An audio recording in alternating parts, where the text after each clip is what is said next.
Friends, എല്ലാവർക്കും Diaz tasty കിച്ചണിലേക്ക് സ്വാഗതം. ഇന്ന് ഞാൻ നല്ല ടേസ്റ്റി ആയിട്ടുള്ള അയലമീൻ ഫ്രൈഡ് റെസിപ്പിയുമായിട്ടാണ് വന്നിരിക്കുന്നത്. അപ്പോൾ നമുക്ക് വീഡിയോയിലേക്ക് പോകാം. ഫ്രൈ ചെയ്യുന്നതിന് വേണ്ടിയിട്ടുള്ള അയല ഞാൻ വെട്ടിക്കഴുകി വൃത്തിയാക്കി എടുത്തിട്ടുണ്ട്. ഞാൻ 4 അയല എടുത്തിട്ടുണ്ട്. ഇത് ഒരുപാട് വലുപ്പമുള്ളതല്ല, എന്നാൽ തീരെ ചെറുതുമല്ല, മീഡിയം സൈസിലുള്ള 4 അയലയാണ്.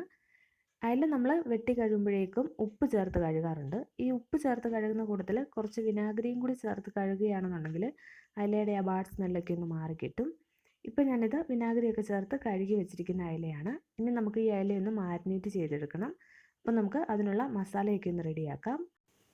ഇനി നമുക്ക് ഒരു ബൗളിലേക്ക് മസാലകൾ എടുക്കാം. 2 ടേബിൾ സ്പൂൺ മുളക് പൊടി, ഞാൻ കാശ്മീരി ചില്ലി പൗഡറാണ് എടുത്തിരിക്കുന്നത്. ഇനി ഇതിലേക്ക് 1/4 ടീസ്പൂൺ മഞ്ഞൾപ്പൊടിയും കൂടി ചേർത്ത് കൊടുക്കാം. ഇനി നമുക്ക് എരിവിന് വേണ്ടിയിട്ടുള്ള കുരുമുളക് പൊടിയും കൂടി ചേർത്ത് കൊടുക്കാം. ഞാൻ 1/2 ടീസ്പൂൺ കുരുമുളക് പൊടി ചേർത്ത് കൊടുക്കുന്നുണ്ട്.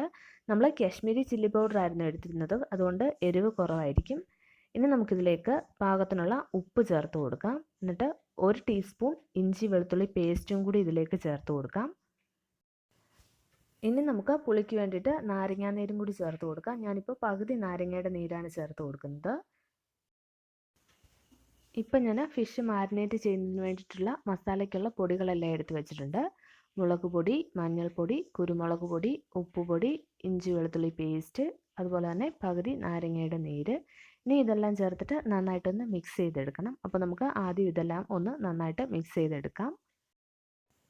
ആദ്യം നമുക്കിത് ഈ പൊടികളെല്ലാം ചേർത്തൊന്ന് മിക്സ് ചെയ്തെടുക്കാം. അതിനുശേഷം ഇതിലേക്ക് വെള്ളം ഒഴിച്ചു കൊടുക്കാം. ഇപ്പം ഞാൻ പൊടികളെല്ലാം ചേർത്ത് നന്നായിട്ട് മിക്സ് ചെയ്തെടുത്തിട്ടുണ്ട്. ഇനി ഇതിലേക്ക് നമുക്ക് കുറച്ച് വെള്ളം ഒഴിച്ചു കൊടുക്കാം. ഞാനിപ്പോൾ 1 ടേബിൾ സ്പൂൺ വെള്ളം ഒഴിച്ചു കൊടുത്തിട്ടുണ്ട്. ഇനി ഇത് നന്നായിട്ടൊന്ന് മിക്സ് ചെയ്തെടുക്കാം. ഇപ്പം ഞാൻ 1 ടേബിൾ സ്പൂൺ വെള്ളം ചേർത്തൊന്ന് മിക്സ് ചെയ്തിട്ടുണ്ട്. ഇനി നമുക്കിതിലേക്ക് 1 ടേബിൾ സ്പൂൺ കൂടി വെള്ളം ഒഴിച്ചു കൊടുക്കാം. എന്നിട്ട് വീണ്ടും ഒന്ന് മിക്സ് ചെയ്തെടുക്കാം.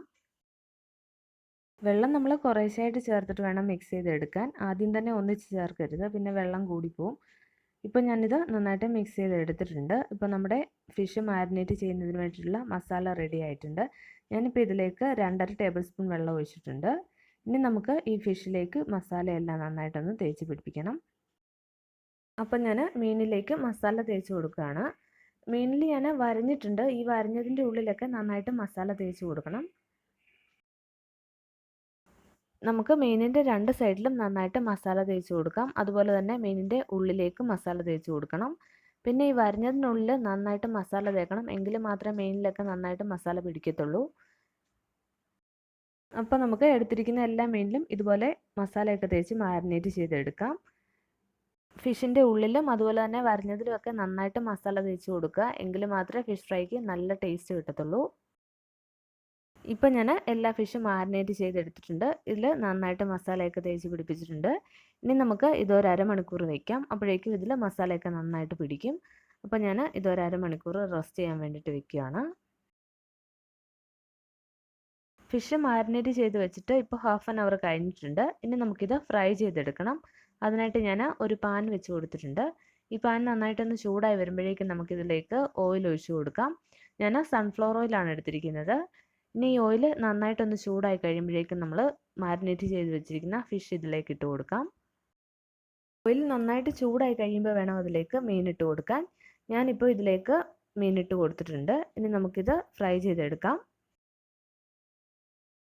ഇത് ഫ്രൈ ചെയ്തെടുക്കുമ്പോൾ സ്റ്റൗ ഒരു മീഡിയം ഫ്ലെയിമിൽ വെച്ചാൽ മതി. ഹൈ ഫ്ലെയിമിൽ വെക്കുകയാണെന്നുണ്ടെങ്കിൽ പുറമെല്ലാം പെട്ടെന്ന് കരിഞ്ഞു പോകും, എന്നാൽ ഉള്ളൊന്നും നന്നായിട്ട് വെന്ത് കിട്ടത്തുമില്ല. അപ്പോൾ നമുക്കിതൊരു മീഡിയം ഫ്ലെയിമിൽ വെച്ചിട്ട് ഫ്രൈ ചെയ്തെടുക്കാം. ഇപ്പോൾ ഇതിൻ്റെ ഒരു സൈഡ് ഒന്ന് ഫ്രൈ ആയി വന്നിട്ടുണ്ട്. ഇനി നമുക്കിത് തിരിച്ചിട്ട് കൊടുക്കാം. മീൻ തിരിച്ചിടുമ്പോൾ സ്റ്റൗ ലോ ഫ്ലെയിമിലൊക്കെ വെച്ച് കൊടുക്കാം. അപ്പോൾ എണ്ണയൊന്നും കയ്യിൽ തെറിച്ച് വീഴാതൊക്കെ ഒന്ന് ശ്രദ്ധിക്കുക. ഇനി ഈ സൈഡും കൂടി ഒന്ന് ഫ്രൈ ആയി കഴിയുമ്പോഴേക്കും വേണമെന്നുണ്ടെങ്കിൽ നമുക്ക് ഒന്നുകൂടി ഒന്ന് തിരിച്ചിട്ട് കൊടുക്കാം. അല്ലാന്നുണ്ടെങ്കിൽ എണ്ണയിൽ നിന്നും കോരി മാറ്റാം. ഞാനിത് വീണ്ടും ഒന്നുകൂടെ ഒന്ന് തിരിച്ചിട്ട് കൊടുക്കുന്നുണ്ട്. ഈ സൈഡ് കുറച്ചുകൂടി ഒന്ന് ഫ്രൈ ആയി കഴിയുമ്പോൾ നമുക്കിത് കോരി മാറ്റാം. മീഡിയം ഫ്ലെയിമിലൊക്കെ ഇട്ട് ഫ്രൈ ചെയ്തെടുക്കുമ്പോൾ കുറച്ച് ടൈമൊക്കെ എടുക്കും. പക്ഷേ ആ കുറച്ച് ടൈം എടുത്ത് ചെയ്തെങ്കിൽ മാത്രമേ നല്ല ടേസ്റ്റി ആയിട്ടുള്ള ഫിഷ് ഫ്രൈ നമുക്ക് കിട്ടത്തുള്ളൂ. ഇതാ ഇപ്പോൾ നമ്മുടെ ഫിഷ് ഫ്രൈ റെഡി ആയിട്ടുണ്ട്. എൻ്റെ ഈ വീഡിയോ ഇഷ്ടമായെങ്കിൽ ചാനൽ സബ്സ്ക്രൈബ് ചെയ്യാനും വീഡിയോസൊക്കെ ഷെയർ ചെയ്യാനും മറക്കരുത്. ചാനൽ സബ്സ്ക്രൈബ് ചെയ്തിട്ട് അതോടൊപ്പം കാണുന്ന ബെല്ലൈക്കൺ പ്രസ് ചെയ്ത് നോട്ടിഫിക്കേഷൻ കൂടി എനേബിൾ ചെയ്യുക. Thank you.